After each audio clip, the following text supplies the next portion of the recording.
Good news naman sa ating mga magsasaka sa Bulacan. Bumibili na ulit ng palay ang National Food Authority sa inyong probinsya. Nabakante na kasi ang NFA warehouse dyan, kaya pwede na muling punan ng NFA ang grain reserves na gagamitin sa 20 pesos meron na o BBM na program.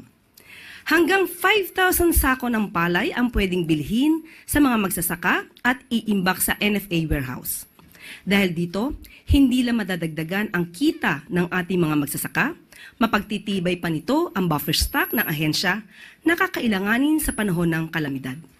Sinabi rin ni Pangulong Marcos Jr. na dapat lang na maibalik sa dating gawi ang NFA bilang siyang bumibili ng palay sa magsasaka, nagmo-monitor ng presyo upang mas mapaganda ang pagbili nito sa mga farmers. Nais niya pang maibalik ang mandato ng NFA na makapagbenta ng bigas diretso sa consumers para maging matatag ang presyo nito. Narito po ang video.